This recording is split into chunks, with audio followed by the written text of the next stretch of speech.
Jalen Carter had his entire day mapped out.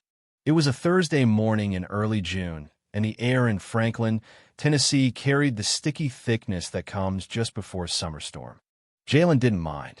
Dressed in a gray windbreaker, black cargo pants, and a pair of worn white sneakers, he stepped confidently into Madison Auto Group, a modest but polished dealership just off the interstate. Tucked under his arm was a blue plastic folder holding 5 printed listings. They were all used hybrids, none over $15,000, each with solid mileage. He wasn't there to show off. He just needed something reliable for the long drives between his new life at Georgia Tech and home in Murfreesboro. Jalen had just graduated from a magnet high school and secured early admission into the engineering program. All he needed now was a dependable car. As he pushed open the glass door, he paused briefly to hold it for a woman exiting the dealership. She smiled politely. The receptionist behind the front desk didn't. "Can I help you?" she asked, her eyes never leaving the screen. "Yeah," Jalen said, lifting the folder slightly. "I'm here to check out a few of the hybrids listed online. A couple Sonatas and a Civic." She glanced at him once. "Are you here with your parents?" "No, ma'am. I'm buying it myself." Her lips tightened into a smile. She waved toward the lot. "Someone will be with you shortly." But no one came. Jalen waited near the entrance, peering out at the cars. The Civic was parked right where he expected, gleaming under the gray clouds. He stepped toward it, then stopped as a man in a red dealership polo intercepted him. "You lost?" the man asked, clipboard in hand, but his eyes were scanning Jalen's clothes, his shoes. "No, sir. I came to look at a car," Jalen replied, extending the folder. The man didn't glance at it. "This isn't a place to hang out if you're not serious. We've had some issues lately." "Issues?" "People coming around, checking out cars they can't afford. Taking photos. You understand." Jalen felt something tighten in his chest, but he kept calm. "I printed out models from your website. I'm not taking photos. Just wanted a test drive." The man offered a dry chuckle. "Come back with a parent or someone to talk financing." "I don't need a parent. I'm paying cash. My name is on the account." "Look," the man stepped back. "I'm not trying to be rude. We're just busy. Maybe try one of the used lots down the road. Might be more your range." Jalen didn't argue. He looked back at the Civic, then at the man, and gave the smallest nod. Not an agreement. An understanding. Then he turned and left.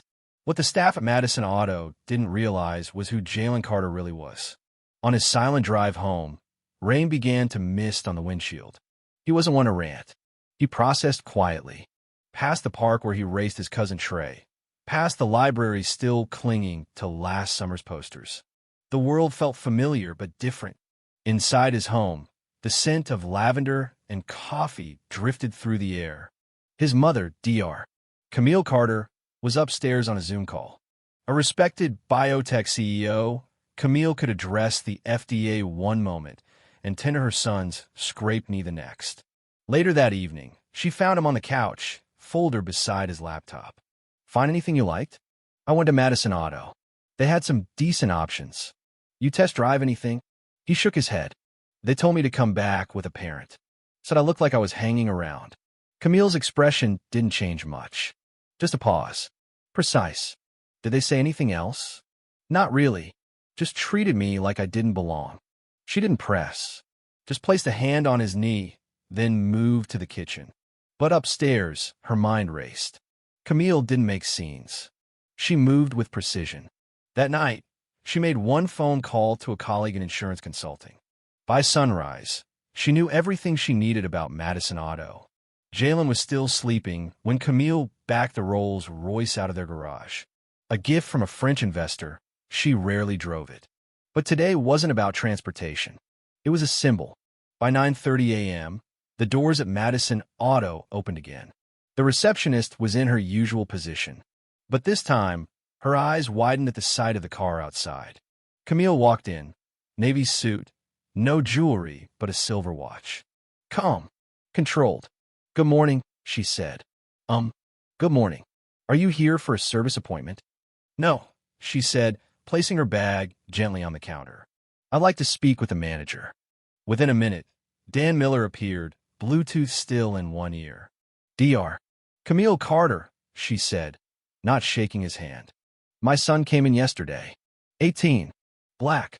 Quiet. Windbreaker. Folder of listings. He was turned away. Dan hesitated. I meet a lot of people.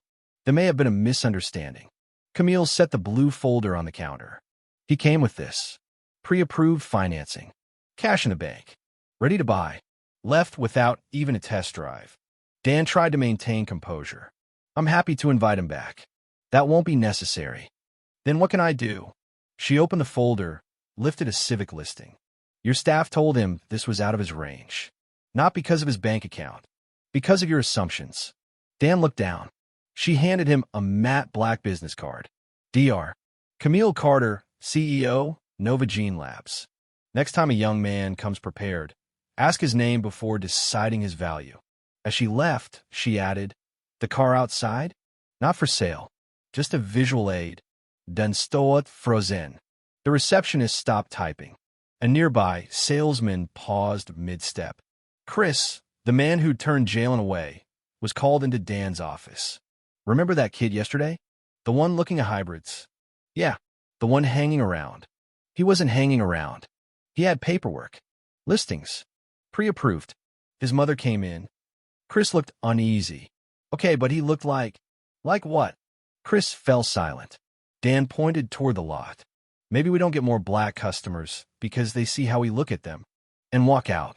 Back at home, Jalen was watching a YouTube video about battery conversions.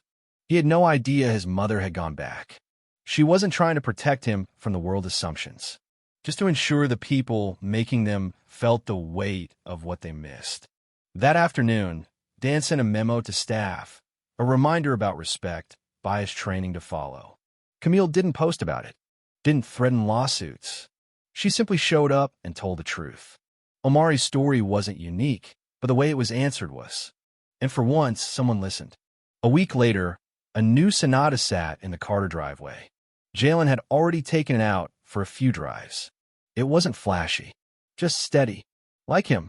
Camille smiled when he returned from helping his cousin test drive trucks. Think they took me seriously, Jalen said. They'd better. He gave her a faint smile. Did you say something to them? Just reminded them who they missed. He nodded. Thanks. You thanked me, she said, by not letting it change how you see yourself. He understood, and she saw it in the way he carried himself. Quiet, confident, not bitter, just more aware. Later that week, Camille received a handwritten note with no return address. We're doing better now because someone reminded us why we have to. Thank you. Madison Auto. She slid it into the back of her planner. Not as a trophy, but a reminder.